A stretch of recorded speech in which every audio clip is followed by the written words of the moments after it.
siyang hearing impairment. Marami tayong kakilalang mga ganyan. Okay. So, they have the right for companionship. Ang titingnan na lang natin is yung dapat nakikita natin na nire-respeto yung kilala nating taong may disability and safe yung relationship na pinapasukan niya.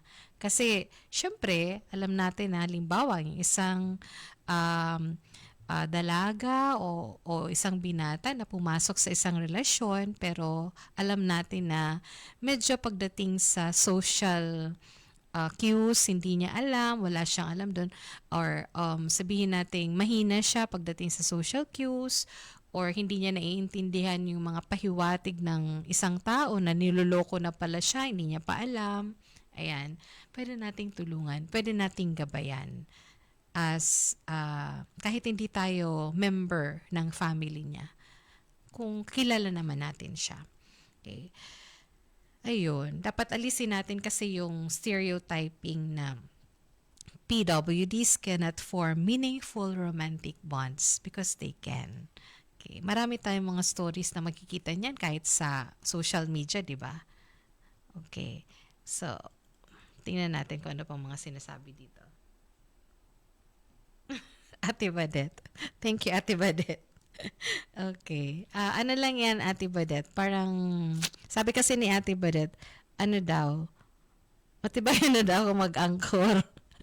Sana yan lang, Ate Badet. Kung alam mo lang kung gaano ako nakikinig pag naupo na ako dito. Kaya I have to be here as early as possible kasi ipiprepare ko pa yung sarili ko para pag upo ko dito, medyo mawala-wala na yung yung kaba. Kasi alam kong maraming nakikinig sa sa PWD in action at sa Radyo Veritas lalong-lalo na ah, ano, hindi lang dito sa lugar natin, hindi lang dito sa Bicol, 'di ba? Okay. So, they can love. Our PWDs can love. May kakayahan sila dyan. So, yun po ang dapat natin sigurong tingnan. Yung apat na yun. Yung love for oneself, love within the family, love of friendships and the community, and yun, yung romantic love na may kakayahan naman sila talagang pasukin. Gagabayan lang natin.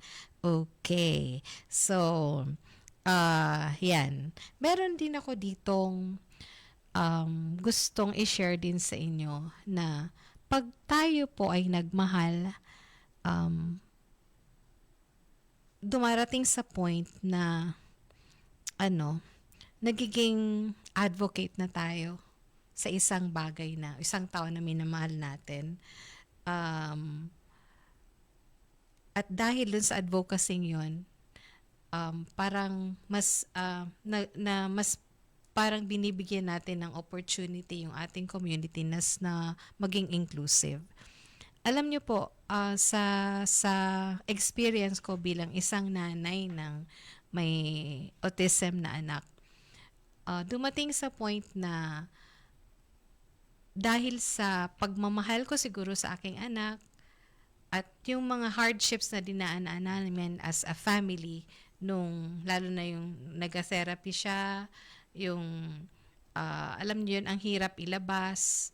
Ah, Mahirap po kasi yung hindi conversant yung anak na may autismo, hindi mo nakakausap, wala siyang social communication.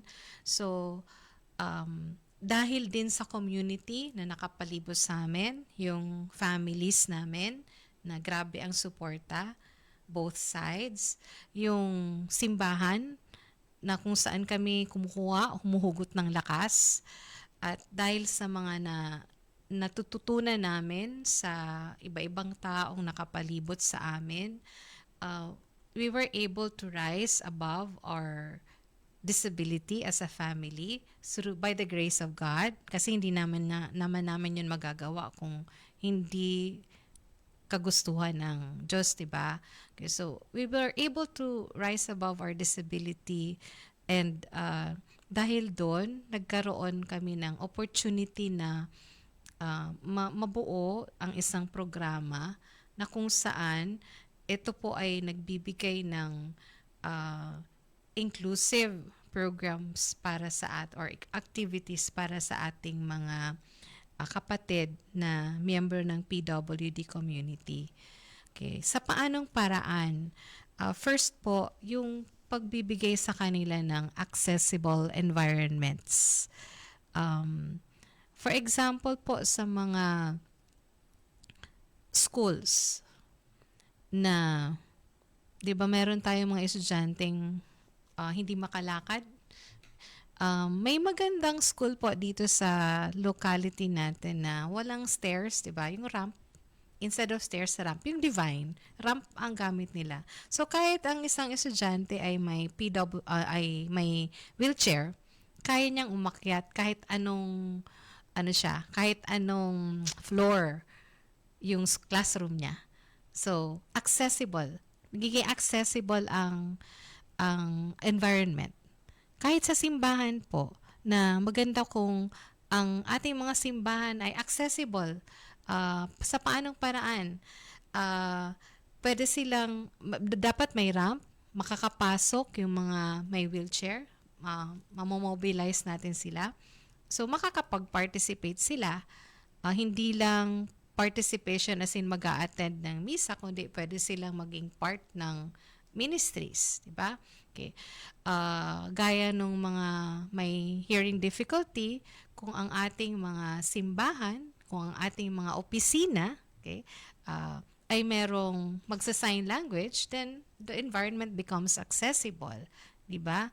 Hindi na sila disabled, differently abled, because they still have the ability to know what you're talking about kasi merong magta-translate, magsa-sign language. So they will hear what you're talking about in a different manner, in a different way. Kaya differently abled na sila. Nawawala yung pagiging disabled, 'di ba? Yung disability nila.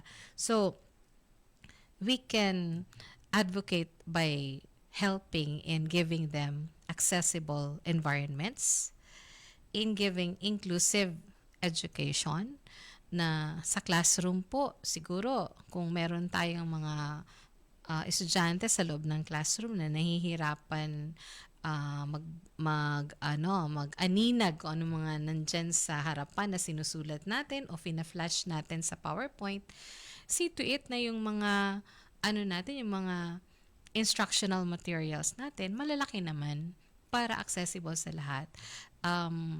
Just the other day, yung may student teacher po kasi ako, nakita ko na yung activity pinagawa niya sa estudyante, ang liliit ng sulat.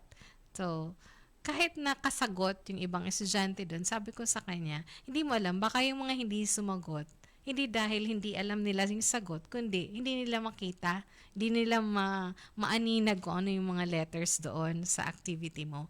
So, dapat, sa umpisa pa lang, alam mo na dapat yung gagawin mong mga instructional materials accessible sa kanila at inclusive para sa lahat ng estudyante. Make your voice loud, make your instructions very clear, slow lang po ang pagbigay ng instructions kasi ang ibang estudyante natin hindi agad-agad nakaka-grasp ng instructions, 'di ba? Kahit nga yung walang disability, pag nagsabi kang get 1/4 sheet of paper, 'di ba? Uulitin pa yan. 1/4 ma'am, 1/4 sir, mga ganyan. Kaya, importante na yung instructions na ibibigay natin very clear, slowly stated or mabagal lang or hindi masyadong mabilis yung pagbibigay ng instructions para naman ma-grasp ng lahat ng estudyante natin kahit yung mga medyo mabagal mag-process ng information. Yun. So, we make it inclusive in that way. So, equal employment opportunities. Maganda po dito na nakikita natin sa ating community na meron ng mga establishments, especially mga food establishments na nagbibigay na ng opportunity sa ating mga kapatid na members ng PWD community na makapagtrabaho sa kanila. So, nakikita natin yon. Tayo naman ng mga members ng community, dapat pag